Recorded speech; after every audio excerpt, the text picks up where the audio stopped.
Eh ben quand même, votre sainte fumisterie. Si ça tourne en rond, ça veut dire que le futur est déjà écrit. C'est comme qui dirait le serpent qui se mord la queue. Mais comment est-il possible de dire de pareilles âneries? Au nom de la liberté, qu'on la fasse taire.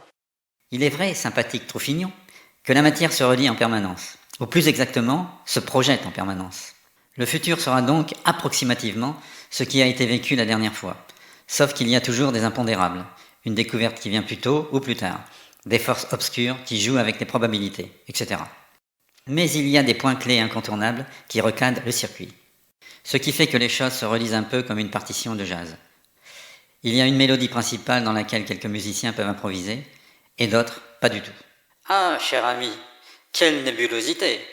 Quelle opacité flamboyante dans cette démonstration intrinsèquement inutile! Ah, cher ami, autant de superficialité me comble d'aise. Ceci dit, et de vous à moi, que voulez-vous dire par rôle?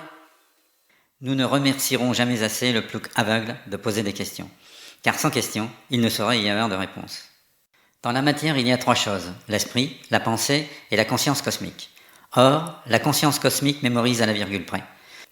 Tout ce qui s'imagine entre dans son grand livre de l'univers. Ce qui fait que la vie ressemble assez à une vaste pièce de théâtre, avec des bons, mais aussi des mauvais rôles. C'est un scandale, que dis-je, une iniquité. Je porte plainte pour préjudice moral aggravé. Mon rôle n'est pas à la hauteur de mon ego surdimensionné. Non, mais... Entièrement d'accord avec lui. J'aurais dû avoir un autre destin. Cher Patapouf, auriez-vous été roi que vous n'en seriez pas moins mécontent. La première de ces raisons étant le fait que vous n'êtes que la moitié de vous-même. La seconde venant de l'insuffisance des égaux. Ils veulent tout et son contraire sans jamais se remettre en cause, ni se demander la raison pour laquelle ils sont dans la mouise ou dans l'abondance. Leur situation étant, sans aucune contestation possible, en fonction du karma de leur esprit, c'est-à-dire de tous les frères et sœurs passés bien avant leur premier vagissement. Les rôles ont été écrits au fur et à mesure des recommencements. Tous les rôles se valent car ils ne sont là que pour éveiller. Cela s'appelle le destin. Si je puis me permettre, votre sublime insignifiance, il serait peut-être temps de nous expliquer le karma. Quand même. Connerie, ça n'existe pas.